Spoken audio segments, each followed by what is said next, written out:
CPIM Pathanamthitta ജില്ലാ സമ്മേളനത്തിന് തുടക്കം. 11 ഏരിയ കമ്മിറ്റികളിൽ നിന്നുള്ള 263 പേർ സമ്മേളനത്തിൽ പങ്കെടുക്കും. പ്രതിനിധി സമ്മേളനം CPIM സംസ്ഥാന സെക്രട്ടറി MV ഗോവിന്ദൻ മാസ്റ്റർ ഉദ്ഘാടനം ചെയ്തു.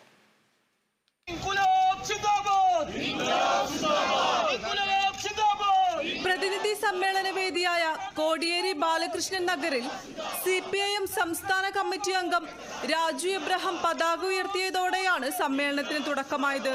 3 ദിവസത്തെ സമ്മേളനത്തിൽ 263 പേരാണ് പങ്കെടുക്കുന്നത്. വിഭാഗീയ പ്രശ്നങ്ങളിലെ ചർച്ചയും പുതിയ ജില്ലാ സെക്രട്ടറിയുടെ തിരഞ്ഞെടുപ്പും അടക്കം പത്തനംതിട്ടയിൽ ജില്ലാ സമ്മേളനത്തിൽ ചർച്ചയാകും. ഇന്നാരംഭിച്ച പ്രതിനിധി സമ്മേളനം CPIM സംസ്ഥാന സെക്രട്ടറി MV ഗോവിന്ദൻ മാസ്റ്റർ ഉദ്ഘാടനം ചെയ്തു. 29-നും 30-നും പ്രതിനിധി സമ്മേളനം തുടരും.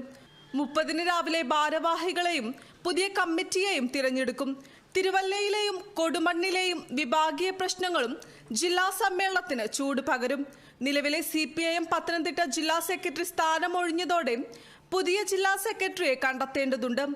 CPIM ജില്ലാ സെക്രട്ടേറിയറ്റ് മെമ്പർമാരായ TD ബൈജു, PB ഹർഷകുമാർ, സംസ്ഥാന കമ്മിറ്റി അംഗം രാജു എബ്രഹാം എന്നിവരുടെ പേരുകളാണ് സെക്രട്ടറി സ്ഥാനത്തേക്ക് പരിഗണിക്കാൻ സാധ്യത.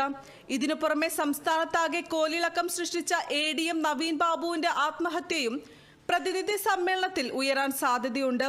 വിഭാഗീയതുണ്ടെന്ന് പറയുമ്പോഴും ജില്ലയിൽ ആകെയുള്ള 1656 ബ്രാഞ്ച് സമ്മേളനങ്ങളും 113 ലോക്കൽ സമ്മേളനങ്ങളും 11 ഏരിയ സമ്മേളനങ്ങളും പൂർത്തിയാക്കിയാണ് CPIM പത്തനംതിട്ട ജില്ലാ സമ്മേളനത്തിന് തുടക്കമായത്. 30-ന് കോന്നിയിൽ ചേരുന്ന പൊതുസമ്മേളനം CPIM പോളിറ്റ് ബ്യൂറോ അംഗം പിണറായി വിജയൻ ഉദ്ഘാടനം ചെയ്യും. Kerala vision news, Pathanamthitta.